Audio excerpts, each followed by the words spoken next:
A single billionaire father finds two poor twin girls sleeping inside his car. They say, "We're so cold." When he hears their story, he falls to his knees, crying. Logan finished reviewing the financial reports and looked out the window of his office.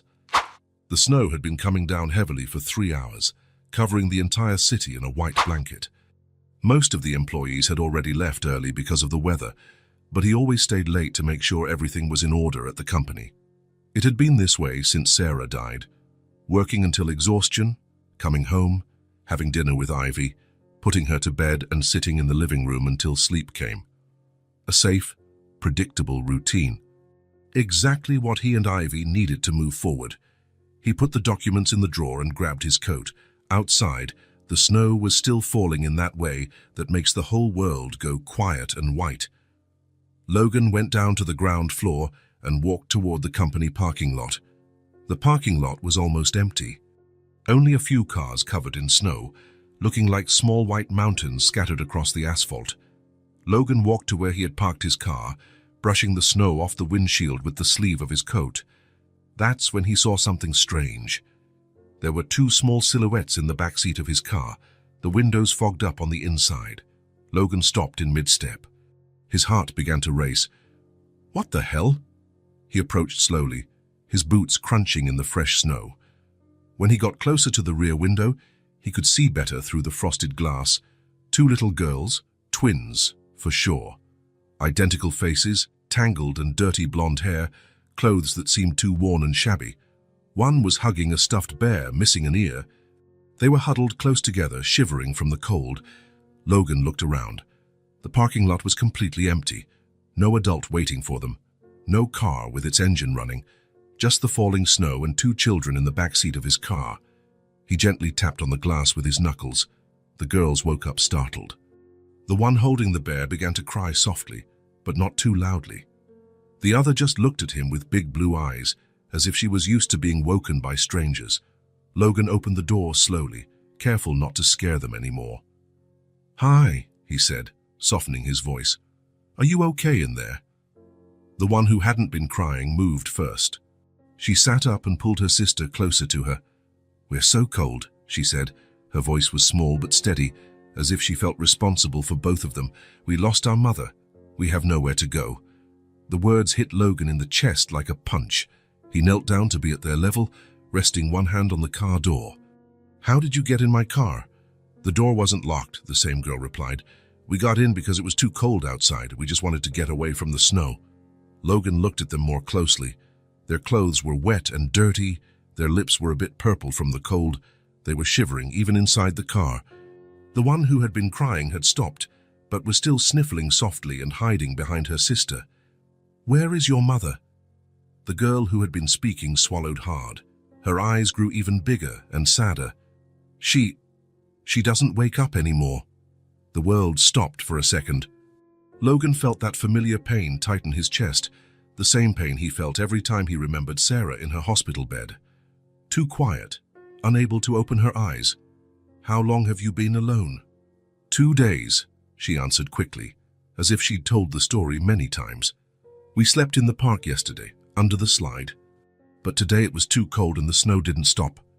Logan couldn't think clearly. He didn't want to think. If he stopped to analyze the situation, he might change his mind. Maybe he'd remember he had responsibilities, that he had Ivy, that his life was already complicated enough without 2 unknown children. "You're coming with me," he said, trying to keep his voice calm. "I'll take you somewhere warm." The girls looked at each other. The one holding the bear whispered something in her sister's ear. Logan couldn't understand, but he sensed they were deciding whether they could trust him. "You won't hurt us, right?" asked the one who had been speaking. "No," Logan replied without hesitation. "I promise I won't hurt you." "You really promise?" "I promise." They climbed out of the back seat and moved up to the front seat. Logan started the car and turned the heater all the way up. He adjusted the rearview mirror so he could see them while driving. "What are your names?" "I'm Emily," said the one who had spoken so far. "She's Nora. She doesn't talk much to people we don't know. I'm Logan, and don't worry, you're safe now." On the drive home, Logan tried to process what was happening. 2 unknown children in his car, Two children who had lost their mother, just like Ivy had. Two children who needed help, and he was the only person who could help at that moment. Sarah had always wanted more children. They'd tried for years after Ivy was born, but it never worked out. Maybe it's meant to be this way, Sarah used to say after another negative test. Ivy is perfect. Maybe she's all we need. Now Sarah was gone, and two little girls had appeared in his back seat, as if they'd fallen from the sky during a snowstorm. "Logan," Emily called from the back seat. "What's up? Do you have food at your house?" His heart tightened again. He pictured the two of them hungry, sleeping in the cold, with no one to care for them. "Yes, I do. And hot water so you can take a bath too." "It's been a long time since we had a hot bath," Emily said softly. When they arrived home, Logan parked in the garage of his mansion and looked at the large house he and Ivy had shared on their own for 2 years, a house that had grown far too quiet since Sarah died, where the only noise most nights was the television or Ivy playing alone in her room. "You girls stay here for a minute," he said to them. "I'll see if my daughter is awake." "I don't want to scare her." He entered through the kitchen door. The house was dark except for a small hallway nightlight that Ivy always left on because she was afraid of the dark. Logan climbed the marble stairs slowly, stepping on the steps he knew wouldn't make noise, a habit he'd developed to avoid waking Sarah when he came home late from work. Ivy's bedroom door was ajar, as always. She was sleeping on her side, hugging the pink stuffed rabbit Sarah had made for her on her last birthday. The rabbit had long ears and had popcorn embroidered on its belly. Logan went back down and returned to the garage. The girls were exactly where he'd left them, quiet and curled up in the back seat. "You can come out now," he said. "Let's go inside." They followed him to the main living room. Logan turned on just one lamp in the corner so as not to make much noise and wake Ivy. The girls looked around with wide eyes, clearly impressed by the size of the house. "You must be starving." Emily nodded. Nora still held the one-eared bear and looked around as if trying to memorize every detail. In the large kitchen, Logan made 2 peanut butter and jelly sandwiches, the same snack Ivy loved. He warmed 2 cups of milk in the microwave, careful not to make noise, and went back to the living room. The girls ate as if they hadn't seen food in weeks. Maybe it had been almost that long. "Where did you live before you were alone?" Logan asked as they ate. "In a small apartment with our mom," Emily replied between bites. "But Mom's boyfriend used to yell a lot.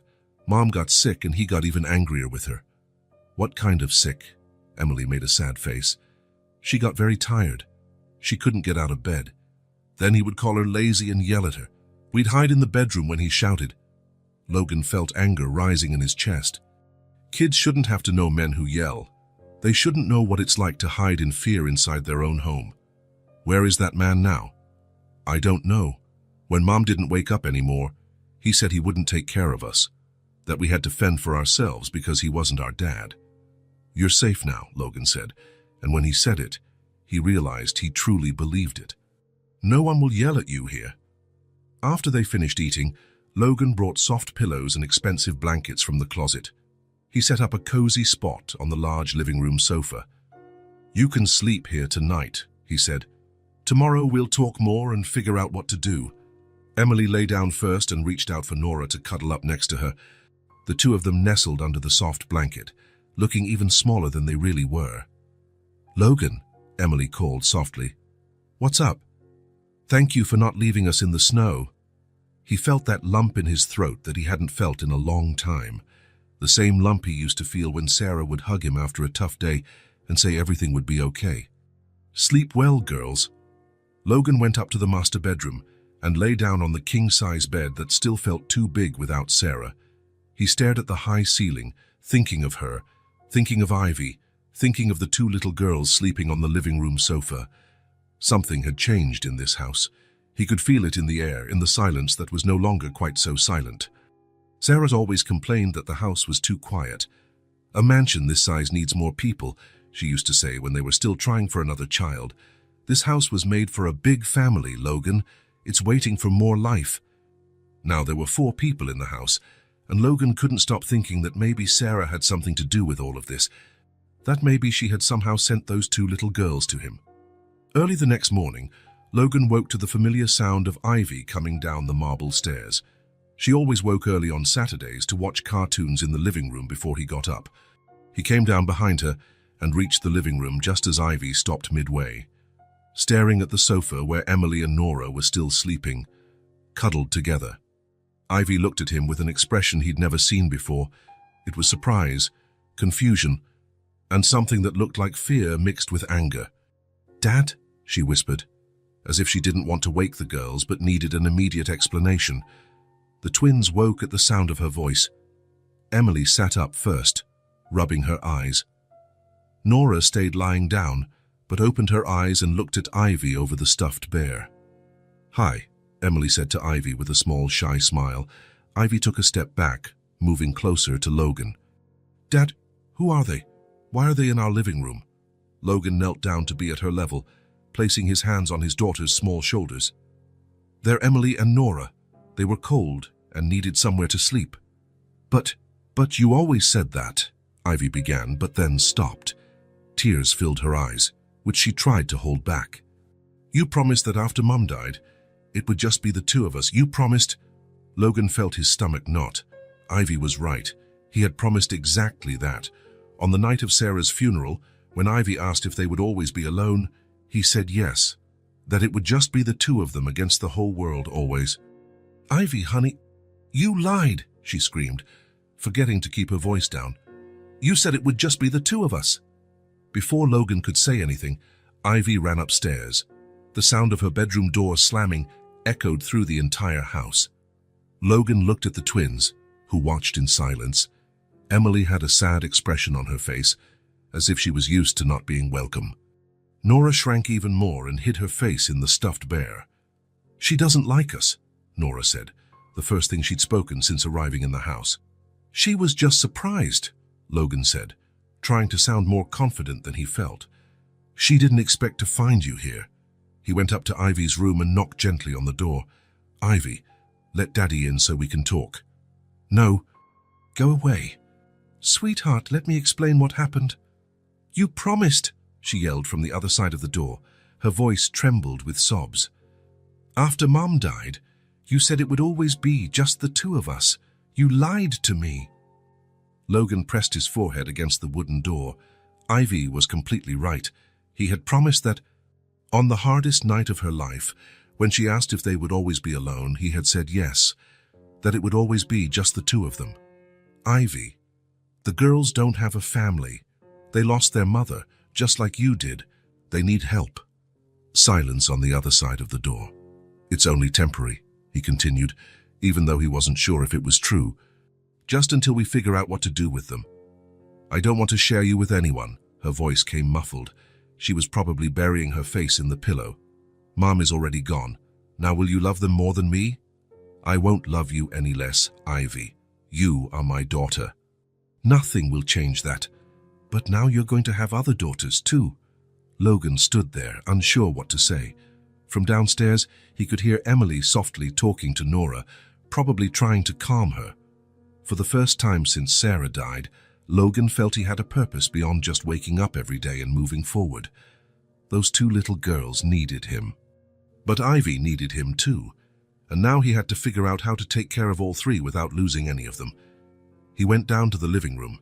Emily and Nora were sitting on the sofa, quiet as two wounded birds. "Are you hungry?" he asked. Emily nodded.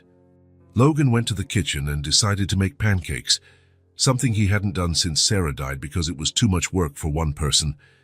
But now, there were 4 people in the house, even if one of them was locked in her room. The sweet smell of pancakes filled the house. Logan remembered Sarah making pancakes on Sunday mornings, humming softly as she cooked.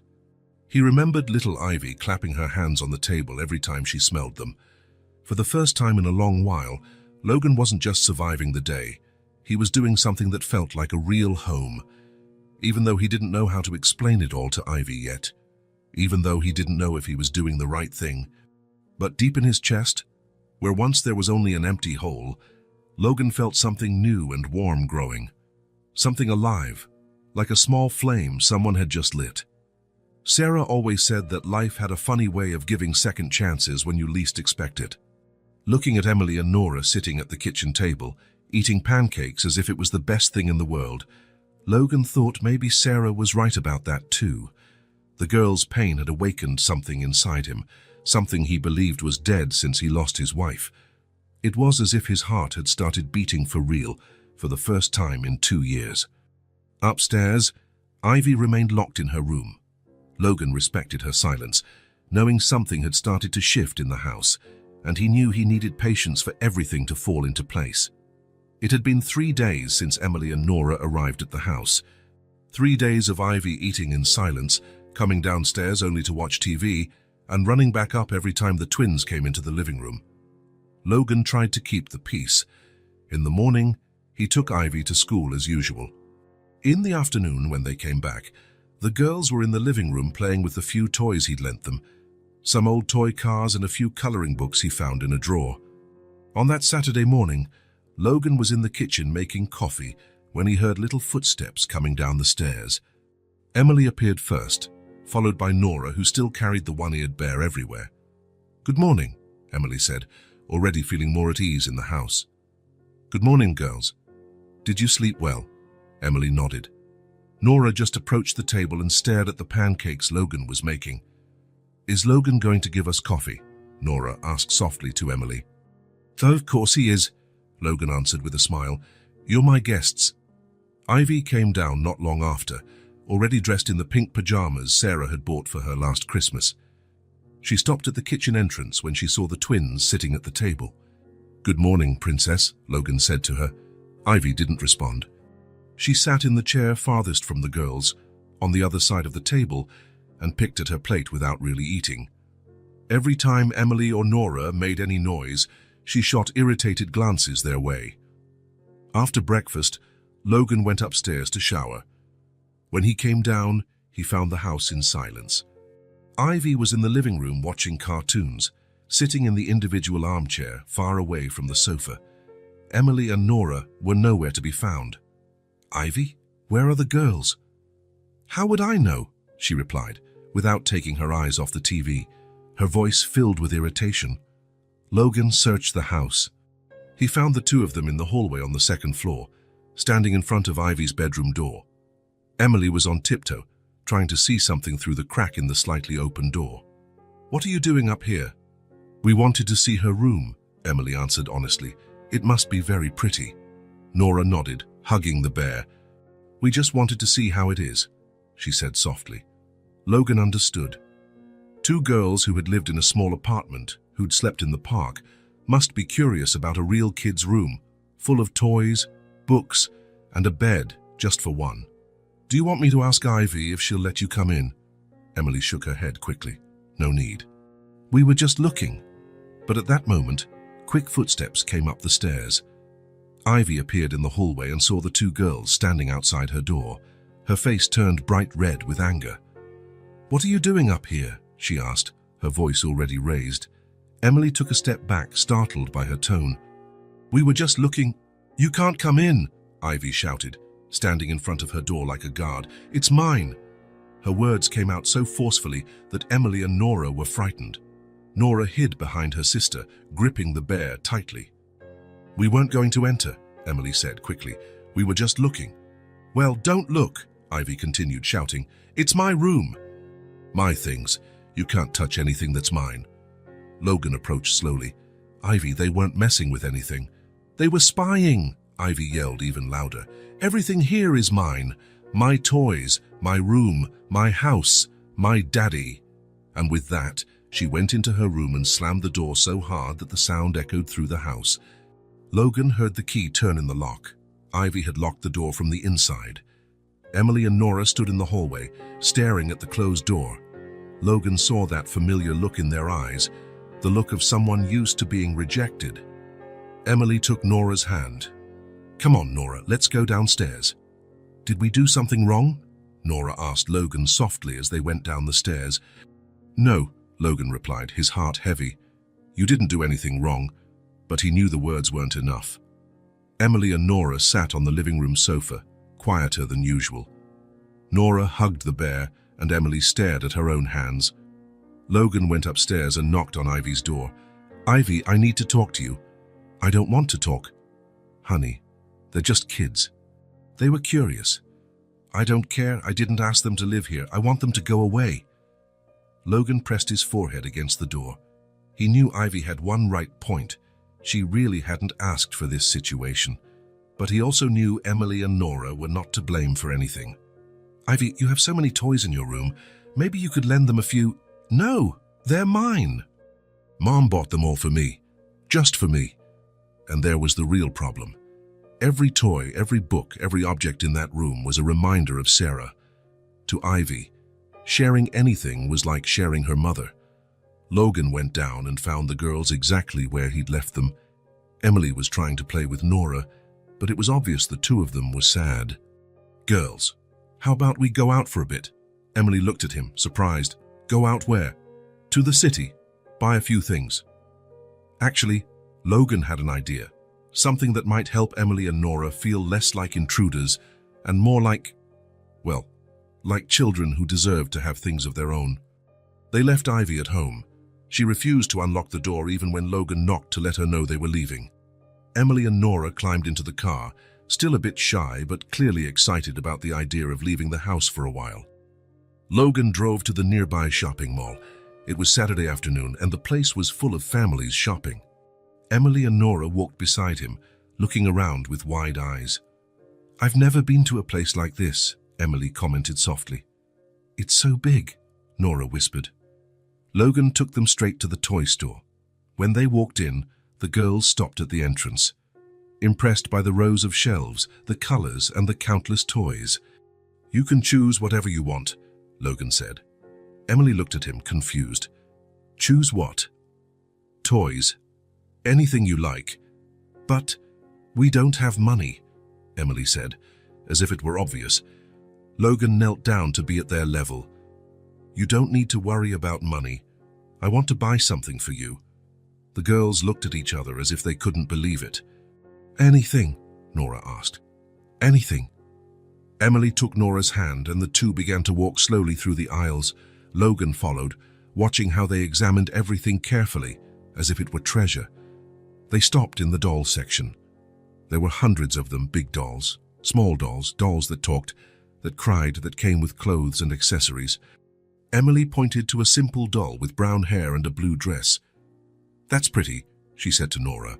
Nora nodded, but she was looking at another similar doll, one with blonde hair and a pink dress. Do you want these? Logan asked. Emily looked at him, still incredulous. Can we really choose? You can. Logan picked up both dolls and took them to the checkout. Emily and Nora followed quietly, still seeming unable to believe what was happening. When they came out of the store, each carrying a bag with her new doll, the girls were radiant. In the car, Emily hugged her bag to her chest. Logan! What's up? Why did you buy this for us? The question took Logan by surprise. He thought of all the answers he could give, because they needed it, because it was fair, because every child deserves toys. Because you deserve it, he said simply.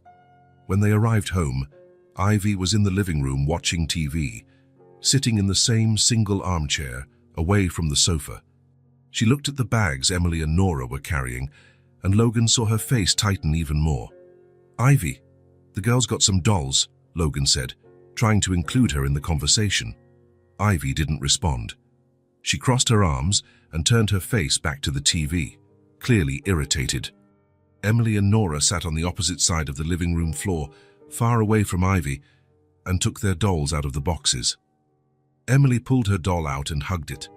She's so soft, she said to Nora. Nora did the same with hers. Then she looked at Emily with bright eyes. Is she really ours? Forever? She's ours, Emily confirmed. And then, to Logan's surprise, the two began to cry. It wasn't sadness crying, it was pure joy crying. Two girls who probably had never had a new toy before, crying because they finally had something all their own. Does she have a name? Nora asked, looking at her blonde doll. Can we give her a name? Emily asked Logan. Of course you can. Emily thought for a moment. I'll call mine Rose. Nora looked at her doll and smiled. Mine will be Lily. Rose and Lily, Emily repeated, just like us. They'll be sisters too. Logan felt that familiar lump in his throat. 2 years after Sarah's death, 2 little girls had brought back something to his home that he thought he'd lost forever, the sound of children being happy. He looked at Ivy. She still sat in the armchair, pretending to watch TV. But Logan noticed she had turned the volume up and was trying not to look at the girls. There was something tense in her posture. Her shoulders were stiff, her jaw tight. Ivy was jealous. But she was also fighting against something else, a part of her that wanted to look, that was curious about the dolls and the girls' joy. But she stayed distant, determined not to show any interest. Emily and Nora played with their dolls for the rest of the afternoon. They invented voices for them, created stories, made Rose and Lily talk to each other. Logan stayed in the kitchen but could hear laughter coming from the living room. Ivy remained in the armchair, increasingly tense. Every time the girls laughed louder, she turned up the TV volume. Logan could see she was fighting an internal battle. A part of her wanted to join, but jealousy and anger were stronger. When night fell and Logan called the girls to dinner, Ivy finally got up from the armchair and went straight to the kitchen, without looking at Emily and Nora even once. During dinner, she ate in absolute silence, avoiding any eye contact with the twins. When Emily tried to talk to her about the dolls, Ivy simply pretended not to hear. After dinner, Logan helped Emily and Nora prepare the sofa for sleeping. The two lay down, each hugging her new doll. "Good night, Rose," Emily whispered to her doll. "Good night, Lily." Nora did the same. Ivy walked through the living room without saying goodnight and went straight to her bedroom, slamming the door behind her. Logan turned off the lights and went upstairs. He found Ivy lying in bed, but she was clearly not sleeping. "Good night, Princess," he said softly. "Good night," she answered curtly without looking at him. Logan stood in the doorway for a moment, watching his daughter. He could feel the tension radiating from her, the internal struggle she was facing. He went downstairs to get a glass of water and passed through the living room. Emily and Nora slept curled up, each holding her doll. In the dark, they looked even smaller and more fragile. Logan knew Ivy had watched everything that happened that day. She had seen 2 girls her age cry tears of joy over 2 simple dolls. She had witnessed what it meant for someone to receive something for the first time. Even keeping her distance, even with all the jealousy. Logan was certain something had changed in Ivy's expression when she saw the girls' tears of happiness. Going up the stairs, Logan felt confident for the first time in days. Time would change everything. He just needed to be patient and let things happen naturally. Ivy had spent the whole day watching Emily and Nora, even from afar. And deep in her daughter's eyes, for a brief moment when the girls cried out of joy, Logan saw something he hadn't seen in days. He saw empathy fighting against jealousy, and for the first time, Logan felt that empathy might be stronger. It was Tuesday night. The snow had stopped falling, but it still covered the yard like a white blanket. Logan was in the kitchen finishing washing the dishes from dinner when he heard a strange sound from the living room. It wasn't crying exactly. It was more like a low whisper, followed by a sniffle. He dried his hands on the towel and went to see what was happening. He found Emily and Nora on the sofa, cuddled together. Emily was stroking Nora's hair, while Nora hugged the one-eared bear to her chest. "Is everything okay there?" Logan asked softly. Emily looked at him. Her eyes were red, as if she had been crying. Nora had a bad dream. Logan sat down in the armchair next to the sofa. Ivy had gone up to her room right after dinner, as she had been doing for the last few days. "Do you want to talk about the dream?" he asked Nora. Nora shook her head, hiding more into Emily's shoulder. "Can I tell him?" Emily asked softly to her sister. Nora lifted her little face and looked at Logan. Her blue eyes were full of tears. "Would he be mad?" she whispered.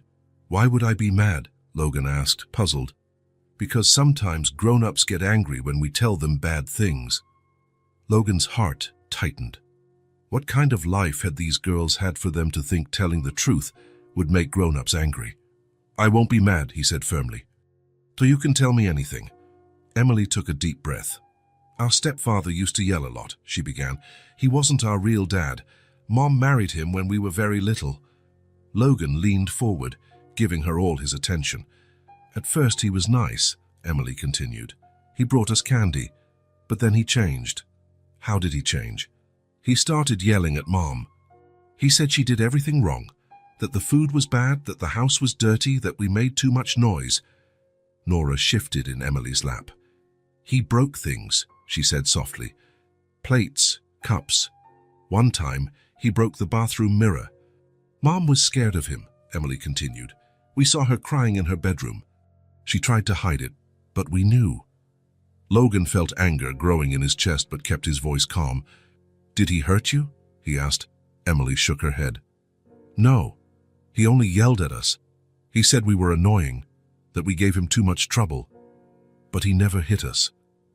And your mother? Logan asked. Emily hesitated. One time we saw a bruise on her arm. She said she hit the table, but you didn't believe her. No, Logan clenched his fists, imagining a man yelling at two 5-year-old girls, terrorizing a woman who just wanted to protect her daughters. What happened next? Mom got sick, Emily said, her voice growing softer. She started getting very tired. She slept all day.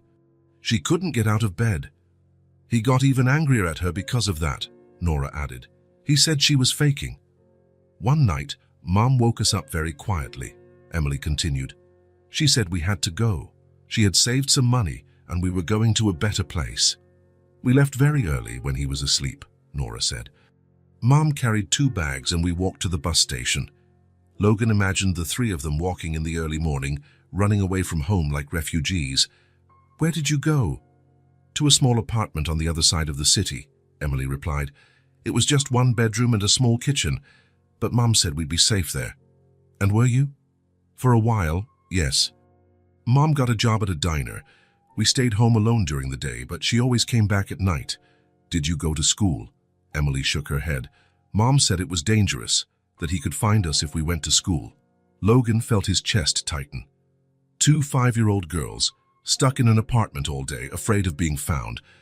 But then Mom got sick again, Emily continued, her voice dipping as tears began to flow. She'd come home from work very tired. Sometimes she couldn't even eat. She coughed a lot, Nora added, and got very hot, like she had a fever. We asked her to go to the doctor, but she said there wasn't money. That money was only for food and rent. Logan imagined Sarah getting sick, unable to see a doctor because of lack of money. The anger he felt toward the stepfather now extended to the system that let a mother die because she couldn't afford treatment. She kept getting worse, Emily said, tears running down her cheeks. One day she couldn't even get out of bed to work. We tried to take care of her, Nora whispered. We brought her water, tried to make food. But we didn't know how, Emily admitted. We were only 5. Logan wanted to hug them, but knew he needed to let them finish their story.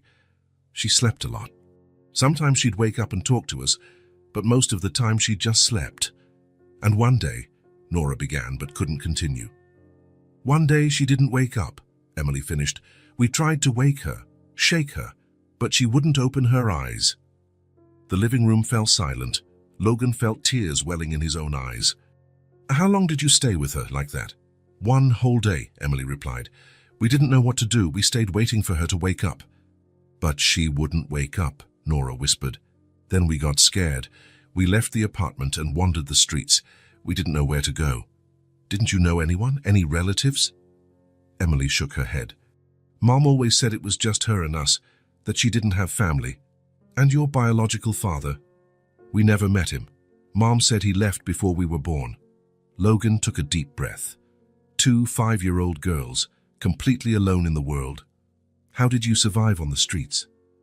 We slept in different places. In the park, in front of closed stores. Once a lady gave us food, but most of the time we were hungry.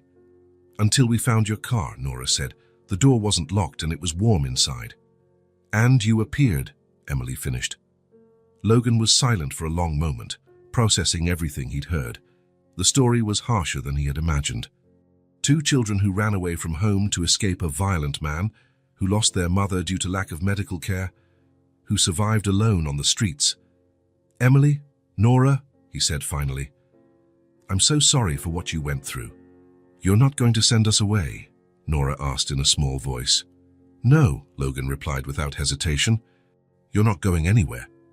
Promise? I promise. Emily hugged Nora tighter. Can we stay here forever? Logan looked at the two girls hugging on the sofa. Two children who had experienced more pain and suffering than any adult should endure. Two children who needed much more than just a roof over their heads. They needed safety, stability, love. They needed a family. Yes, he said, feeling a certainty grow inside him like never before. You can stay here forever. Emily began to cry with relief. Nora curled up even more in her sister's lap. Logan stood up and sat on the sofa beside them. He opened his arms, and for the first time they let him embrace them.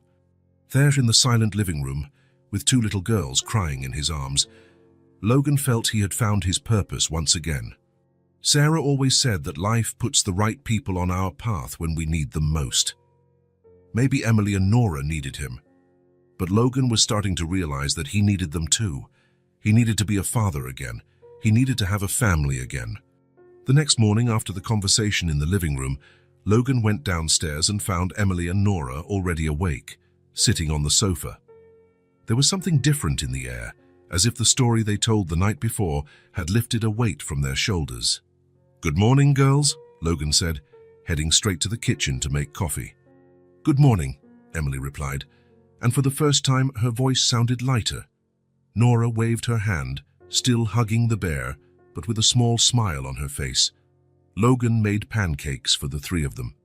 Ivy came down soon after, as always dressed and her hair neatly combed. She sat in her usual chair, far from the twins, but Logan noticed she didn't have that closed expression she'd had in recent days. After breakfast, Logan had to go upstairs to make some business calls. When he came down an hour later, he found a scene he didn't expect. Emily and Nora were sitting on the living room floor around the low coffee table. They had spread paper and a box of colored pencils Logan recognized. It was Ivy's. What are you doing? He asked, curious. Drawing, Emily replied, focused on the paper in front of her. Logan moved closer to look. Emily was drawing a woman with long hair and a blue dress. Nora was drawing the same figure, but with more childlike lines and different colors. Who is it? Logan asked, even though he already knew the answer. Our mum, Nora said softly. We always draw her when we're sad. To remember how beautiful she was, Emily added, choosing a pink pencil to color the woman's face in the drawing. Logan felt his chest tighten. The girls were drawing their dead mother, trying to keep her memory alive through simple colors and lines. She was very beautiful, he said gently. That's when he heard footsteps coming down the stairs. Ivy appeared in the living room, stopped at the entrance, and watched Emily and Nora drawing on the floor. For a moment, Logan thought she would go back up or turn the TV volume up as she usually did. But instead, Ivy stood there, watching. Emily looked up and saw Ivy. Hi, she said timidly. Ivy didn't respond, but she didn't leave the room either. We're drawing our mum, Emily explained, even though Ivy hadn't asked. Do you want to see? Ivy took a few cautious steps toward them, stopping at a safe distance. She looked at the drawings. Did she have long hair? Ivy asked softly. Yes, Nora replied, excited that Ivy was talking to them. And it was very soft. She let us brush it sometimes. Did she sing to you? Ivy asked, taking another step. She did, Emily said. Especially when we had nightmares. She knew a song about stars. Ivy was silent for a moment. My mom sang to us too, she said, almost whispering. Logan watched from the kitchen, not wanting to interrupt. It was the first time Ivy spoke about Sarah with the twins. Was your mom pretty? Nora asked. She was the most beautiful woman in the world, Ivy answered without hesitation. Mine too, Emily said with a sad smile. Ivy stood there for a few more minutes, watching Emily carefully color their mother's dress. Then, to everyone's surprise, she took another step forward. Can I take a pencil? She asked hesitantly. Emily looked at her, surprised, but soon smiled. Sure, there are plenty here. Ivy slowly bent down and took a yellow pencil from the box. She sat on the floor, opposite the table, keeping some distance but participating. She grabbed a blank sheet of paper and began to draw. Logan saw that she was drawing a woman too, Sarah, Brown hair, a big smile, a green dress. No words were spoken for several minutes. The three girls drew in silence, each focused on her own memory. But there was something different in the room's atmosphere. The silence was no longer tense or hostile. It carried a kind of mutual acceptance now. "What was your mum's favorite dress color?" Emily asked Ivy. "Green," Ivy replied. "She had a green dress that shimmered a bit." "My dad always said she looked like a princess when she wore it." "Our mum liked blue," Nora said. "She said it was the color of the sky." "And did you draw with her?" Ivy asked. "Sometimes." "When she wasn't too tired," Emily answered. Ivy nodded, as if she understood. Logan went upstairs to give the girls privacy. When he came down for lunch, they were still in the living room, but now there were more drawings spread out and the three were sitting closer to each other. "How about we stop to eat?" Logan suggested. "Already?" Ivy asked, looking surprised at how much time had passed. "Yes," Logan confirmed with a smile. During lunch, Ivy didn't sit in the farthest chair as she always did. She chose a chair between the twins and her usual spot. Not too close, but not isolated either. In the afternoon, Logan had to go out to handle some business at the company. When he returned late that afternoon, he found a scene that made him pause at the front door. The three girls had built a giant fort using blankets and cushions. They had tied blankets to the back of the sofa and the armchair, creating an improvised tent that took up half the living room, and they were all inside. Logan could hear laughter and conversations coming from the fort. He approached quietly. "No, Lily has to stay here to watch the house," Emily said, speaking on behalf of her doll. "And Rose will go get food in the forest," Nora added. "And popcorn will help," Ivy said. And Logan noticed she had brought her stuffed rabbit into the play. "Does Popcorn know how to hunt?" Emily asked, genuinely curious. "Rabbits don't hunt," Ivy answered with a giggle. "But she can help pick berries." Logan smiled. Ivy was laughing. He hadn't heard his daughter's laugh in over a week. "Girls," he called softly, "can I come into the fort?" "You can," came the chorus of voices. Logan bent down and entered the makeshift tent. Inside, the three girls were sitting in a circle with their dolls in the middle. They had spread out some of Ivy's toys, cars, building blocks, books. "What a great fort," Logan said, looking around. "I made it myself," Ivy said proudly. "Well, I helped them because they didn't know how to tie knots." "Ivy knows how to tie knots really well," Emily said admiringly. "My mom taught me," Ivy explained. "She always said every girl needed to know how to tie knots." "Our mom didn't know knots," Nora said. "She only knew how to cook and sing." "I can teach you," Ivy offered, and Logan saw surprise on Emily and Nora's faces. "You would?" Emily asked. "Of course." "It's easy." Logan left the fort and went to the kitchen to prepare dinner, but he could hear the girls talking and laughing. The sound filled the house in a way he hadn't heard in 2 years. It was the sound of childhood. When he called the girls for dinner, they came out of the fort with messy hair and rosy faces from laughing so much. "Dada, can we leave the fort up?" Ivy asked. "Of course, Princess." "And after dinner, can we play some more?" Emily wanted to know. "You can play until bedtime." After dinner, the girls went back to the fort. Logan stayed in the kitchen, washing dishes, listening to the sounds coming from the living room, laughter, conversation, the rustle of toys being moved. At one point, he heard music. Ivy had turned on the small radio on the shelf, and the three were singing along to a children's song. Then the music changed to something more upbeat, and Logan heard quick footsteps on the wooden floor. He peeked from the kitchen door and saw the three girls dancing on the living room rug. Ivy was teaching Emily and Nora some steps Sarah had shown her. The twins tried to imitate, stumbling and laughing when they messed up. "No, like this," Ivy said, demonstrating an arm movement. "Mom said you have to imagine you're flying." Emily and Nora tried again, this time keeping better rhythm. "We did it!" Nora shouted, jumping with joy. "So now you know how to dance like me," Ivy said, smiling. Logan leaned against the kitchen wall, moved with emotion. Ivy was sharing Sarah's memories with Emily and Nora. She was teaching them the things her mother had taught her. It was as if Sarah were there, present in the way Ivy cared for the twins, taught them, shared with them. When bedtime came, Logan went to the living room and found the three girls tidying up the toys together. Ivy was putting away her own toys, but she was also helping Emily and Nora with their dolls. "Time for bed, girls," Logan announced.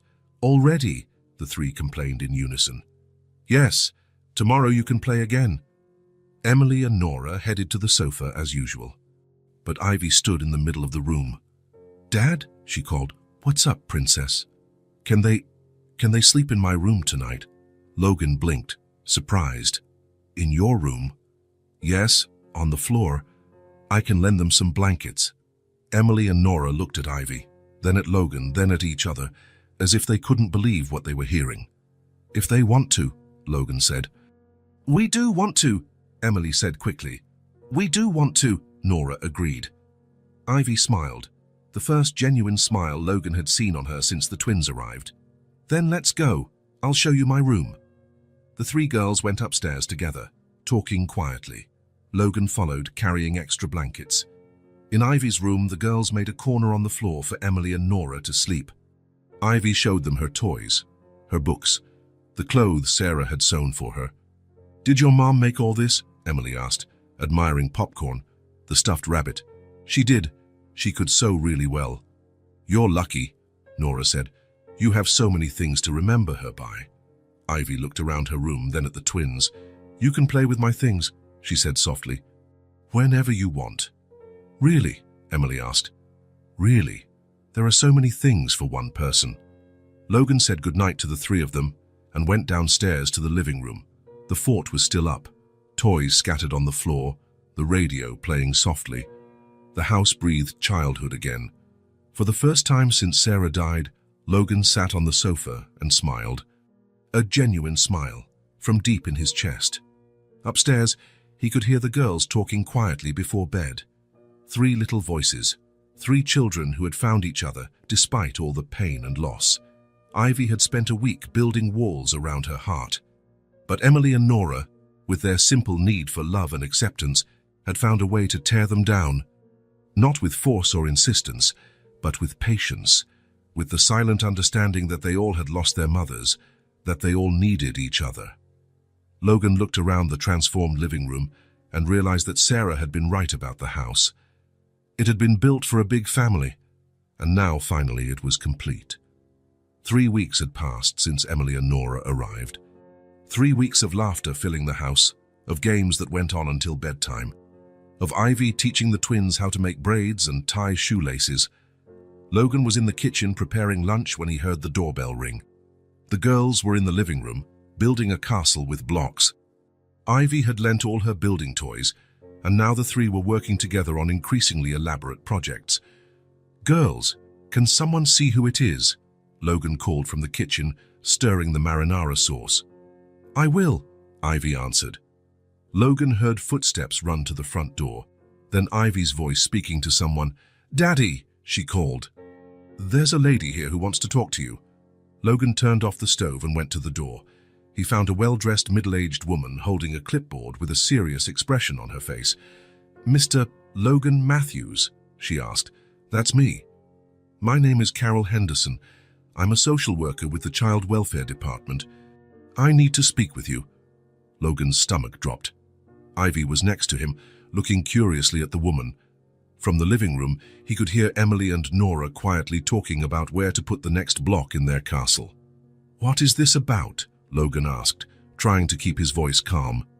"We received a report that there are 2 children living in this house without proper documentation. May I come in?" Logan hesitated. He knew he couldn't refuse, but he also knew this visit would change everything. "Of course," he said, opening the door fully. The social worker entered and immediately saw Emily and Nora in the living room. The two had stopped playing and stared at the stranger with wide eyes. "Are these the children?" Carol asked, consulting her clipboard. "Yes," Logan replied. Emily slowly stood up, pulling Nora close to her. Logan recognized immediately the expression on their faces. It was the same expression they'd had when he first found them in his car. Pure fear. "Girls, come here," Logan called softly. Emily and Nora approached, clinging to each other. Ivy stood next to Logan, not fully understanding but feeling the tension in the air. "What are your names?" Carol asked the twins. crouching to be at their level. "Emily," replied the first, her voice small and scared. "Nora," whispered the second, hiding behind her sister. "And where are your parents?" Emily looked at Logan, then back at the social worker. "Our mom died," she said softly. "And your father?" "We never met him." Carol made notes on her clipboard. "Mr. Matthews, how long have these children been living here?" 3 weeks, Logan answered honestly. "Do you have any legal documentation? Authorization to care for them?" Logan felt his world collapse. "No," he admitted. "I found them in an emergency situation and brought them home. They had nowhere to go." "I understand your intention, Mr. Matthews, but there are legal procedures that must be followed. I cannot allow children to be under unauthorized care." Emily began to tremble. Nora clutched at her sister's arm. "What does this mean?" Logan asked, even though he already knew the answer. "It means these children must be placed in state custody until the situation is regularized." "No!" Emily suddenly yelled. "We don't want to go away. We want to stay here," Nora cried. Ivy looked at the twins, then at her dad, then at the social worker. For the first time, she fully understood what was happening. "They can't take Emily and Nora," she said to Logan. "Sweetheart," Logan began. "No!" Ivy screamed. "They are my sisters." Carol looked at Ivy in surprise. "Your sisters?" "They are," Ivy insisted, grabbing Emily and Nora's hands. "They are my sisters, and they live here." Logan felt his chest tighten. Ivy was defending Emily and Nora as if they'd always been part of the family. "Miss," Carol said to Ivy gently, "I understand you've become friends, but there are rules that must be followed." "What rules?" Ivy asked, her voice filled with anger. "Rules that protect children," Carol explained. "These girls need to be in a place where someone has legal authorization to care for them." "My dad takes very good care of them," Ivy shouted. "He bought them dolls. He makes good food. He lets them sleep in my room." Emily and Nora were crying now, holding Ivy's hands. "Mr. Matthews," Carol said, "you can try to start an adoption or guardianship process, but until then, these children need to stay in a licensed shelter." "How long would that process take?" Logan asked. "Several months, maybe a year or more." Logan looked at Emily and Nora. A year. They would have to spend an entire year away from home, away from him, away from Ivy. "Please," Emily begged the social worker. "We promise to be good. We won't cause any trouble." "We just want to stay with Logan and Ivy," Nora sobbed. Carol sighed. Logan could see she didn't like this situation, but she was just doing her job. "Girls, you didn't do anything wrong. But I need to make sure you're safe and in an appropriate place." "We're safe here," Emily protested. "I know you feel safe," Carol said patiently, "but the law requires certain steps." Logan knelt in front of Emily and Nora. "Girls, I will do everything I can to bring you back home as quickly as possible," he said. "You promise?" Emily asked between sobs. "I promise." "But you promised that we could stay forever," Nora said, her voice breaking. Those words hit Logan like a painful echo. He had promised. On the night they told their story, he promised they could stay forever. "I will keep my promise," he said firmly. "It will just take a little longer." Carol approached. "Girls, you need to get some clothes. I will take you to a place where you will be well cared for until everything is resolved." "We don't want to go," Ivy yelled, still holding the twins' hands. "They stay here." "Ivy," Logan said softly, "let Daddy handle this." "No, you promised they could stay. You lied again." Logan felt his heart shatter. Ivy was right. He had promised. And now he was breaking that promise, just like he did when he brought Emily and Nora home without telling her first. Emily and Nora went upstairs to Ivy's room to collect their few belongings. The dolls Logan had bought, some clothes he had gotten for them, Nora's one-eared bear. When they came downstairs, the 3 girls were crying. "You can visit them," Carol said, trying to comfort them. "And if the adoption process is approved, you'll be able to live together again." "If," Ivy asked, "if it doesn't work out?" Carol didn't answer, but her expression said it all. A social services car was parked in front of the house. Logan carried the small suitcase with Emily and Nora's things. Neighbors had come to their windows and were watching the scene from their porches and gardens. That's when Logan saw Mrs. Wilson from the house next door, quietly talking to another neighbor and pointing at him. The look of satisfaction on her face said everything he needed to know. She had made the report. At the car door, Emily and Nora clung to Logan. "Will we come back home?" Emily asked, tears streaming down her face. "You will," Logan promised, hugging the two. "I will do everything it takes to bring you back." "You promised we could stay forever," Nora cried. "You promised." The words echoed painfully in Logan's mind. He had promised. And now he watched two little girls who had already lost everything being taken away again. Ivy ran to the twins and hugged them tight. "I will miss you," she said, crying too. "We will miss you too," Emily replied. "You will always be my sisters," Ivy said, "even if we're apart." Carol opened the car door. Emily and Nora got in slowly, looking back until the last moment. "Logan," Emily called from the car window. "You promised." The car drove away, taking Emily and Nora far away. Logan and Ivy stood on the sidewalk, watching until the car disappeared around the corner. The house fell silent. A different silence from the one Logan knew. It was an empty silence, broken. Logan looked at the living room. The block castle was still in the middle of the floor, unfinished. Emily and Nora's dolls had been left on the sofa. They were so frightened they forgot to take them. "Dad," Ivy said softly, "will you really bring them back?" Logan looked at his daughter. Her face was red from crying, her eyes swollen. "I will," he said. "I will do everything it takes. Promise." Logan thought of all the promises he had made and broken. He promised Ivy it would always be just the two of them. He promised Emily and Nora they could stay forever. But this time, he knew he could not break the promise. "I promise," he said.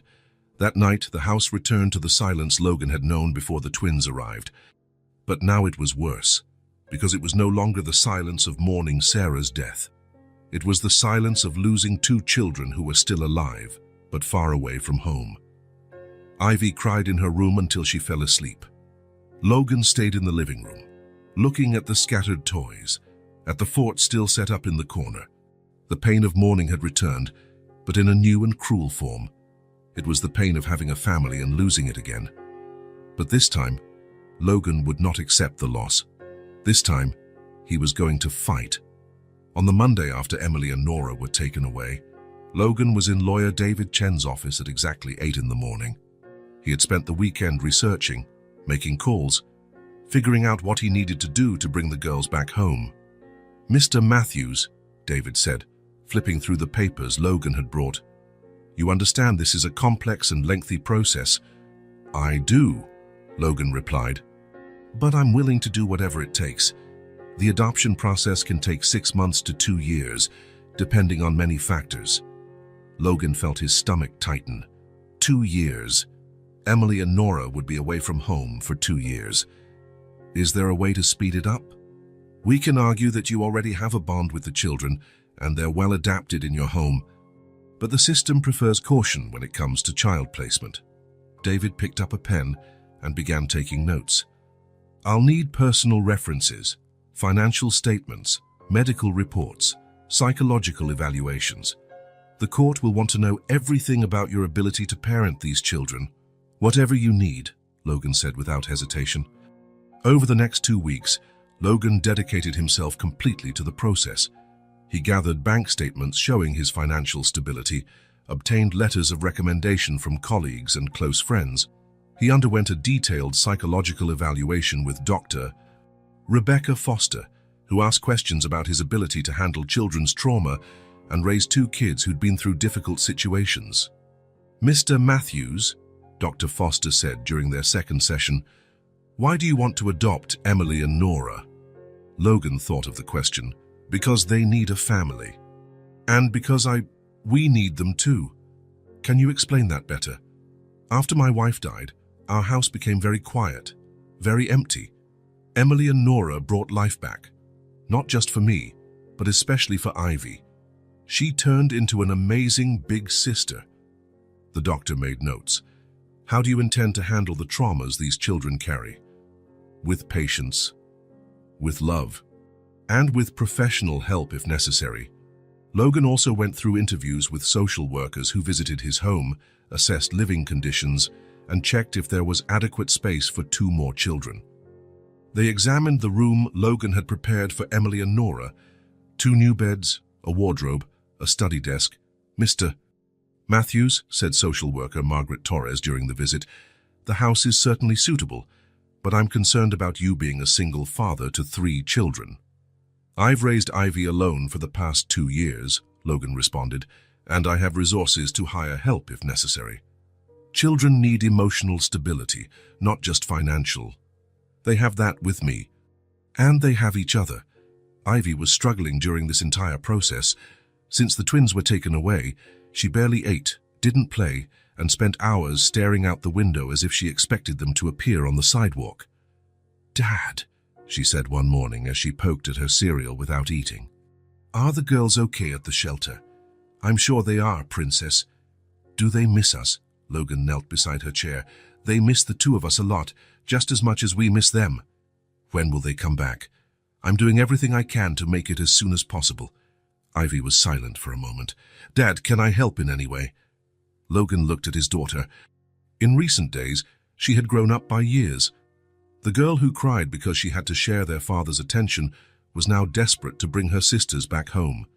"You can. You can help me show the judge how important Emily and Nora are to our family." "How?" "By telling our story, talking about how you became sisters." Ivy nodded determinedly. "I can do that." In school, Ivy talked to her teacher, Mrs. Martinez, about the situation. The teacher, who had known Ivy before Sarah's death, offered to help her write a letter to the court. "Ivy told me about her sisters," Mrs. Martinez said to Logan when he picked her up from school. "It's a very special situation. I'll help her put her feelings on paper." During recess, while the other children played on the playground, Ivy sat in the classroom with the teacher and began writing. "What do you want to say to the judge?" the teacher asked. Ivy thought for a moment. "I want to say that Emily and Nora are my true sisters, that they complete our family." "That's a beautiful line, Ivy." "Let's start there," Ivy dictated, and the teacher helped put it on paper. "Dear Judge, my name is Ivy Matthews, and I am 5 years old. I want to talk about Emily and Nora, who are my sisters. I know they didn't come from the same mother as me, but that doesn't matter. They are my sisters from the heart. When Emily and Nora came to our house, I felt jealous. I was afraid my dad would love them more than me. But then I realized that having sisters is the best thing in the world. Emily taught me how to do different braids. Nora taught me a song that their mother used to sing. They helped me not miss my mom so much, because I have them to take care of me now. I share my toys with them. They sleep in my room. We play together, eat together, watch cartoons together. They are my real sisters. I don't want to grow up without them. Please let us stay together. Our family needs them. I need them. They have already lost their mother. Don't let them lose our family too. Please." Ivy Matthews. When Logan read the letter that night, he had to step away so he wouldn't cry in front of Ivy. "Is it good, Dad?" "It's perfect, Princess. The judge will understand how much you love your sisters." Logan attached the letter to the adoption paperwork, along with the psychological reports, references, financial documents, and all other evidence that he could provide a safe, loving home for Emily and Nora. During the weeks of preparation, Logan visited the girls at the shelter whenever they allowed. They seemed smaller each time, quieter, as if part of their light was dimming while they were away from home. "When are we going back home?" Emily would ask every time. "Soon," Logan would answer. "I'm doing all I can." "You promise?" "I promise." David Chen reviewed all the documents one last time before officially filing the adoption petition. "Mr. Matthews, we've done everything we can. Now we wait for the court's response." "How long?" "A few weeks for the initial review. Then they'll schedule a hearing." Logan left the lawyer's office feeling a mix of hope and anxiety. He had done everything right, followed all the procedures, demonstrated that he could be a good father to Emily and Nora.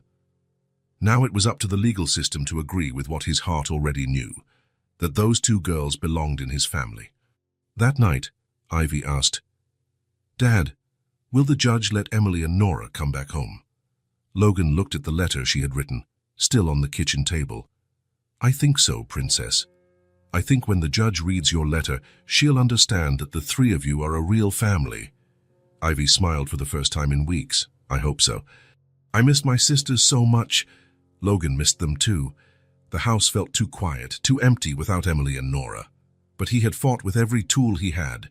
Now he could only hope it would be enough. After 6 weeks of preparation, documents, interviews, and waiting, finally came the day of the first hearing. Logan put on his best suit.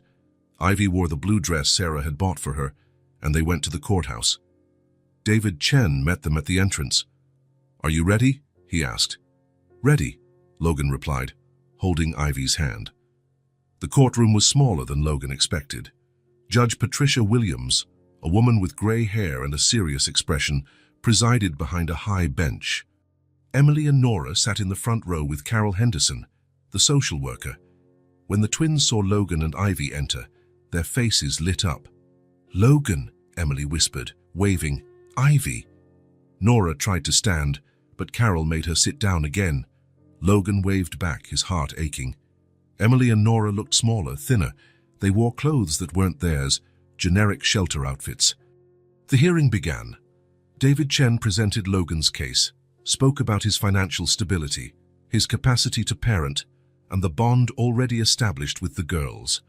"Your Honor," David said, "Mr. Matthews can not only provide a safe home for Emily and Nora, but he has already proven that they are part of his family.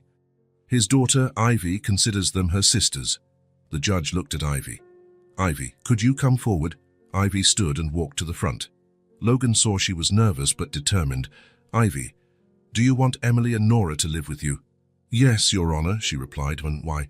"Because they are my sisters. We care for each other. We play together. They help me not feel so alone." The judge nodded and picked up Ivy's letter. "Did you write this?" she asked. "I did. With help from my teacher." The judge read the letter in silence. Logan saw her expression soften slightly. "This is a very beautiful letter, Ivy. Thank you." Ivy returned to her seat.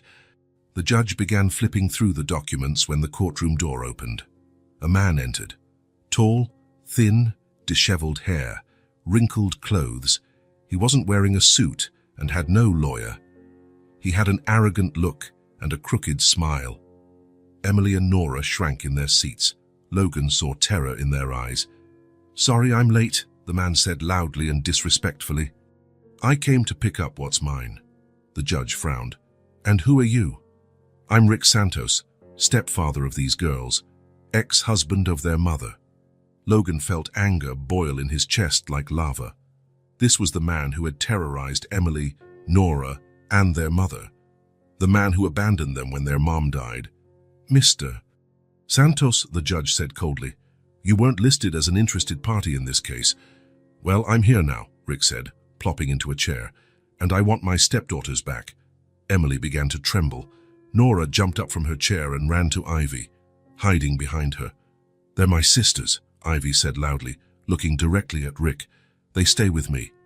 Rick laughed. "Sisters? These girls aren't sisters to anyone.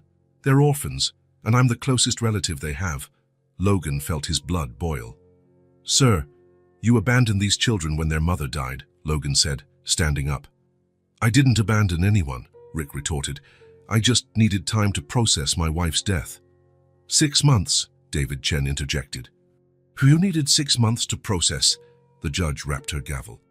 "This situation has become more complex," she said. "I will need time to evaluate all legal options." Logan felt his world collapse. 2 more weeks. Emily and Nora would remain in the shelter. Rick stood abruptly. "I'll be back at the next hearing. And you'll see who has legal rights to these children." He stormed out, slamming the door behind him. The following 2 weeks were the longest of Logan's life. He knew Rick was being investigated, but he also knew that man had legal rights as their ex-stepfather. David Chen worked day and night, gathering evidence about Rick's abandonment, financial instability, and history of aggression. "I got statements from neighbors at their old apartment," David said. 3 people confirmed they heard frequent yelling and arguments. One neighbor said they saw bruises on the girl's mother. "Is that enough?" "I hope so." But Rick also got an attorney. Not a great one, but he will try to use the law in his favor. On the morning of the final hearing, Logan arrived early at the courthouse. He was walking toward the entrance when he heard a voice behind him. "Hey, Matthews!" Logan turned. Rick Santos was leaning against an old car, smoking a cigarette. "I need to talk to you," Rick said, flicking the cigarette onto the ground. Logan stopped but kept his distance. "We have nothing to discuss." "Oh, we do," Rick said with a cynical grin. "You like those girls, don't you?" Logan said nothing. "Look, I'll be straightforward," Rick continued. "I don't want to keep running to court, lawyers. All that boring bureaucracy." "Then give up custody," Rick laughed. "It's not that simple, but maybe we can make a deal." Logan felt a chill run down his spine. "What kind of deal?" "You like them, right? Then pay up," Rick said bluntly. "Give me a good amount and I'll disappear. I'll sign any paper you want." Logan froze.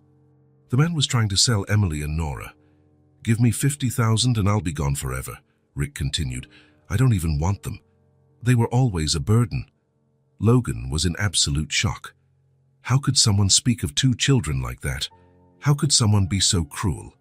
But he didn't argue. He didn't shout. He didn't lose his composure. He just looked Rick in the eyes and said, "You don't even deserve their name on your lips." Rick shrugged. "Then let the judge decide. But you'll lose. I'm the closest relative." Logan turned and walked into the courthouse. In his chest, he felt a mix of disgust and determination. Rick Santos had just revealed his true self. In the courtroom, Logan found David Chen. "David, I need to tell you something." Logan recounted the entire conversation in the parking lot. David took quick notes. "This changes everything," David said. "I'll use it at the hearing." When the hearing began, Rick was present with his attorney, a man who looked tired and clearly wasn't prepared for the case. The judge called Rick to testify first. "Mr. Santos, why do you want custody of Emily and Nora?" "Because they are my stepdaughters. I took care of them when their mother was alive." "Did you abandon these children after their mother died?" "I did not abandon. I was grieving." David Chen stood. "Your Honor, I'd like to report a conversation that took place this morning in the parking lot." David described Rick's attempt at blackmail. The courtroom fell silent. "Mr. Santos," the judge said with a cold voice, "do you confirm you offered to relinquish custody in exchange for money?" Rick turned pale. That was a misunderstanding." "Misunderstood how?" Rick's attorney tried to intervene but was clearly out of his depth. The judge then called Emily and Nora forward. "Girls, can you tell me with whom you want to live?" Emily looked at Rick, then at Logan. "We want our daddy," she said clearly. "The dad who chose us, not the one who abandoned you." "No," Nora said firmly. "We want Logan and Ivy." "Why do you want to live with Mr. Matthews?" "Because he takes care of us," Emily replied.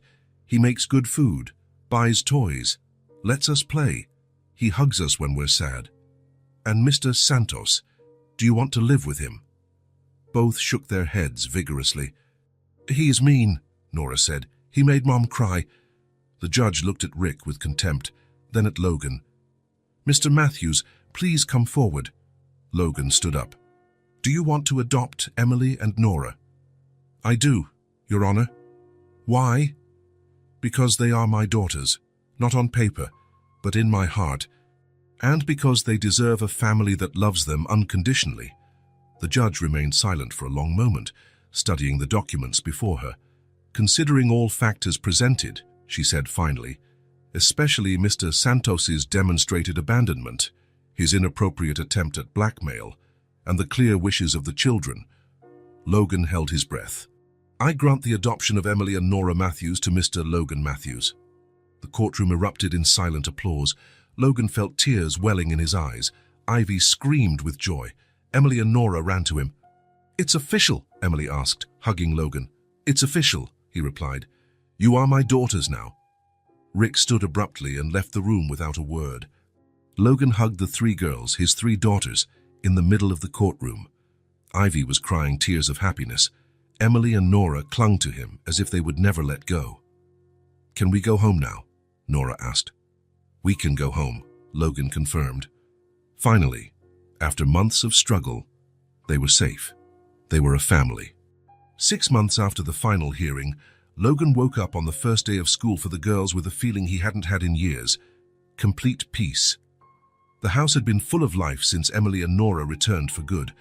There were no more empty silences, no more feeling that something was missing.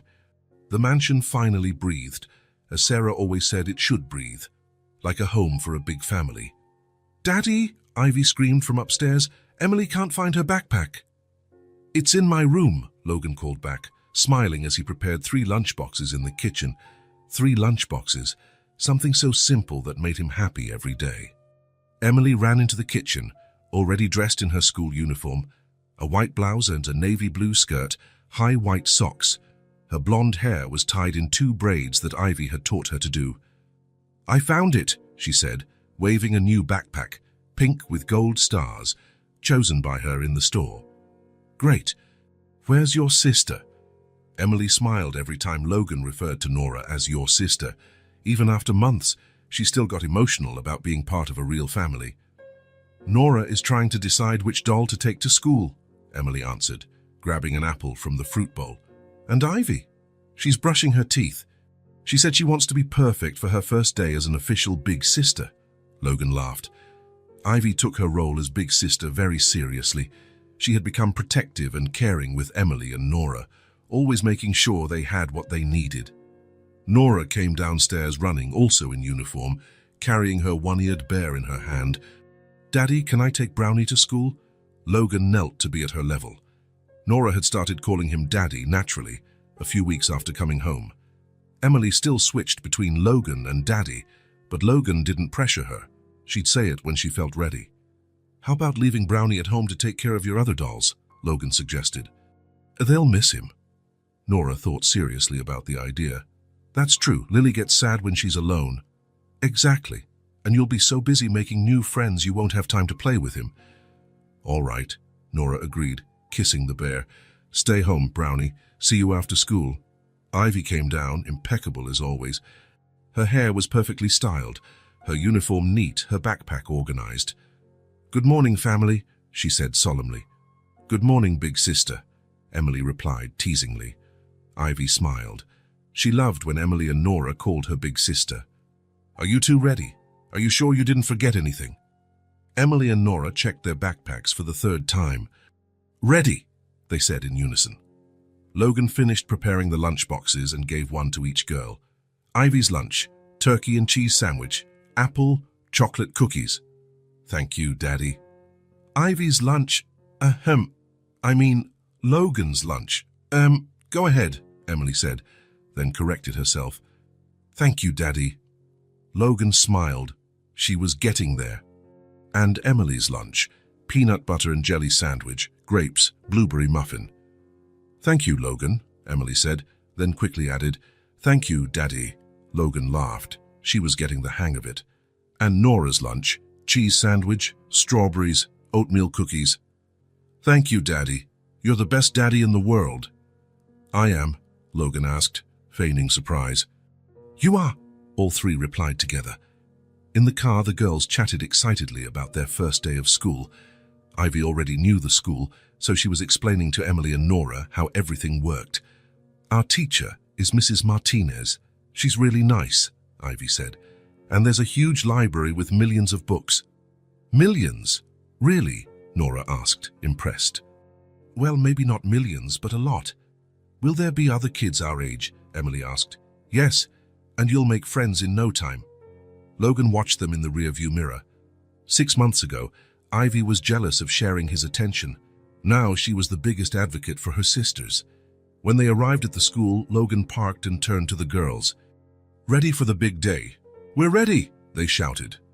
Logan took the camera he had brought. He wanted to capture that moment. The first day of school for the 3 sisters. "Can you come out and stand in front of the gate? I want to take a picture." The girls stepped out of the car and positioned themselves in front of the school.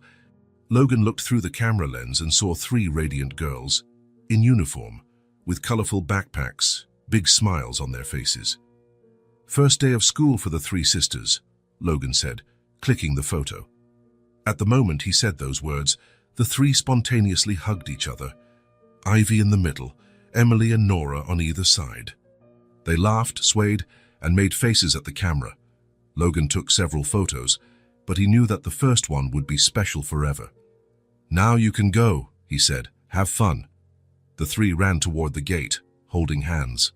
Logan watched them until they disappeared inside the building. Throughout that day at work, Logan couldn't focus completely.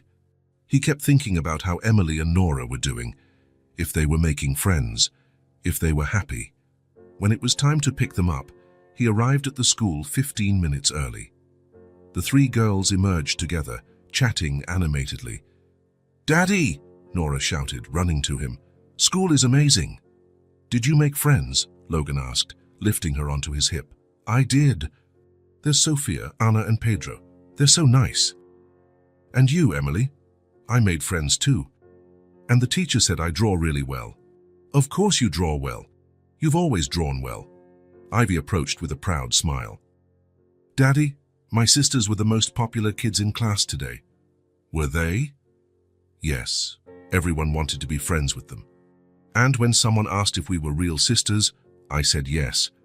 "Because we are real sisters," Emily added. "That's true," Nora agreed.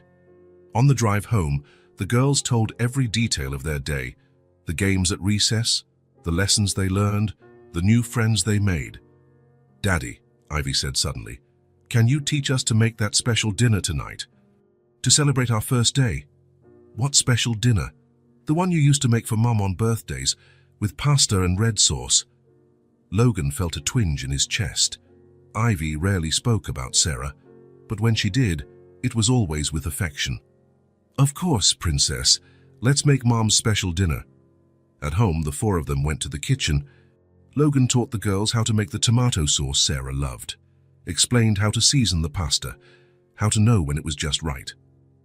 Mom said cooking was a way to show love, Ivy explained to Emily and Nora as they stirred the sauce. "Our mom said that too," Emily replied. "She made a porridge that was really good when we were sick." "All moms know how to cook with love," Nora said seriously. "And dads do too," Ivy added, looking at Logan. "Daddy cooks with a lot of love." During dinner, the girls didn't stop talking about their plans for the next day, about the friends they wanted to introduce to each other, about the projects they would do together at school. "Tomorrow, I'm going to show everyone the drawing Emily made," Ivy said. "And I'll tell them about the fort we make at home," Emily added. "And I'll say I have two sisters," Nora said proudly. After dinner, Logan helped the girls with their homework, just a little bit on the first day, only some drawings and simple exercises. At bedtime, the three went to their rooms. Ivy slept in her own room, and Emily and Nora shared the room Logan had prepared especially for them. 2 beds with matching quilts, a study desk, shelves filled with books and toys. Logan said goodnight to each one. "Good night, Princess," he said to Ivy.